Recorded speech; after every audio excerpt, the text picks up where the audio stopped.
How's it going, my friends? Welcome back to Garry's Mod, and today we're going to be talking about fog.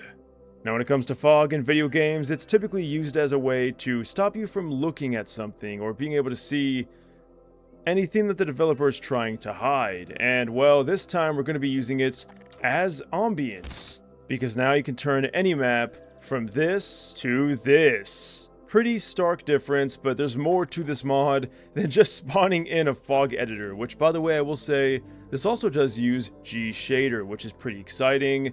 Now, here's the thing you can edit, and there's quite a bit that you can change on it. As you can see, you can adjust the fog start and the fog end, which is pretty awesome. So if you want more of a, I guess, faint kind of fog, you can see there you have it. And if we go ahead and adjust it, I mean, really, the sky is the limit. Haha, get it? Because, you know, the fog sky. The bottom line is, there's a ton you can change, and you should be able to get the desired effect that you want. Alright, so this is your typical fog editor, but what if I told you there's more than one type of fog? Oh, and I should probably mention, this mod is Fog 2 Electric Boogaloo. Yes, they really did it, and I love it. Next up, we have Fog Volume. Now, as you can tell, there's quite a bit of fog here, but well, it's only in a specific zone. Now, this is pretty cool. It almost looks like aerogel for some reason, and you can move it and adjust it any way that you like, put it wherever you want, and of course, being able to fully customize it. Now, you can see we have the density here, so we can kind of make it a bit more, well, less dense, and then we can just make it a complete block of fog, which does look kind of insane. Alright, we're going to go ahead and adjust the start and end. Now again, this is only going to affect the small little area that it does encompass. However, we can adjust the width and the height and a bunch of the other different axes that you would want to adjust to, well, fill any space that you so wish. Alright, let's go ahead and change the density here. It's a bit too dense for my liking. Maybe I only want this building to have the fog in it, alright? So now when we're in this area, and I love it because when you're deep enough, you can't even tell you're inside of a little square. As you can see, I mean, it's as if the entire map is completely coated in fog. And then as we can kind of go through here, I mean, it does permeate pretty much everything until you leave and the illusion is broken. Next up, we have Fog 2D Noise. So this is a different type of fog, and it even almost looks animated, dare I say. Now again, we're going to go ahead and customize this. Let's adjust the width to a pretty substantial amount, as well as the height. And then this one you can change a lot more, like the edge fade, and a bunch of other things like the animation scroll. So you can change that, which is really cool. Absolutely love it. That's a bit too quick. Yeah, definitely be careful adjusting this. It certainly can get out of hand, but I'm going to go ahead and just, again, make it as wide as I possibly can. There we go. Now, when you do kind of stretch it out, oh my god, just a wall of fog. That almost animated effect does kind of start to dwindle, but that's totally fine, because again, the density will probably help in that. Yeah, okay, it's much easier to see now with the density lower, and this is really cool. It almost has like a swooping or flying in fog effect, which certainly could be beneficial for whatever kind of thing you're trying to achieve. And then we also have Fog Volume, but 3D Noise now. Definitely a bit more oomph to this one. And if we go ahead and, again, do the same thing we did. Alright. Oh, God. Okay, so maybe don't make it this big.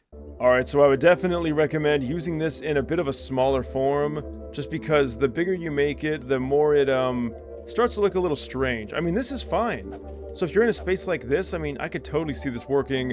And then, of course, we can also adjust the density here. Whoa, this is pretty trippy. Next up, we have Fog Volume Cheap. If you don't like the really expensive fog effects, or it's too much for your computer, perhaps this could be more beneficial for you. Now, I don't know if it's like broken or not, but it's kind of weird. Let me go ahead and make it as big as I can make it. Okay, so yeah, it just kind of looks like we splattered gray on everything. Next up, we have Fog Volume, but in a cylinder. And you can see we have a really nice arrow indicating which way the cylinder is pointing. So definitely quite cylindrical, as you'd expect. And if we go ahead and customize this, well, we can adjust Oh my god, this is the size of the entire map. Okay, this is pretty cool. See, this is what's awesome about being able to customize things like the height and such, because now we can make it to where up here there's no fog, but as you go into the depths, the fog then appears, and it really is cool, the transition and everything. Next up, we have Fog Volume Sphere. Now, this could be a lot better for certain maps, if you want a more rounded kind of thing. We can, of course, adjust the radius. Now, you're probably wondering why there's not, like, multiple adjustments like the other ones. Of course, the radius is going to just, well, dramatically increase it in all angles. Oh my god, I might have made that a bit too big. Alright, yeah, definitely be careful adjusting this. It scales up pretty quick. If we go to even 1700, that is certainly a massive hemisphere, although it is a full-blown sphere. If we pick it up and pull out, we can see, yep, giant ball of fog. Next up, we have the Height Fog Editor, and this one, well, we can see that we can adjust the height. And again, really awesome for being able to customize the fog in any way that you want. Just be very careful adjusting it again, as these adjustments do scale pretty quick. Alright, there we go.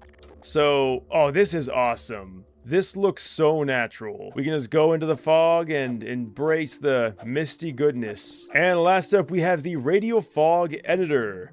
Already right off the bat, I love the way this looks. So if you want a more subtle kind of thing, you could just probably rock this and not even really adjust anything if you don't want. But of course, we do have that with the density, which is pretty cool. And we have a Sky Blend. Ooh, blendy. Alright, so before we end the video, I did want to go to a beautiful map and see just how transformative the fog can be. Now, you could probably tell, but there is already a faint fog, but I think we can make it even better. So here you can see this is what the map looks like by default, and here's what it looks like with the first fog effect. Again, here it is with it on, and here it is with it off, so quite a different experience. Here you can see we got a very thick fog. In fact, it might be a bit too thick, but have no fear because you can adjust the density, and this is super cool. Now, I know fog might not be loved by many people, but it can add some ambience and definitely some atmosphere to certain maps. And last up, I really did want to see what the 2D noise one looked like, and it's pretty cool. I know the effect is a little cheap. You can kind of see the very boxy nature of it, but just seeing fog move through source like this, it's such a cool thing to witness. Oh, and by the way, this is the 3D version. Again, a bit choppy in some instances, but does get the job done. And there you guys have it. So let me know what you think. Do you think fog is a really cool thing in games? Or do you think that it's a thing of the past and we should probably stray away from using it unless it's for specifically atmospheric purposes? I'd love to hear your thoughts as always. Links will be in the description. Leave a like, subscribe if you want, and I'll see you on the next video. Until then, farewell.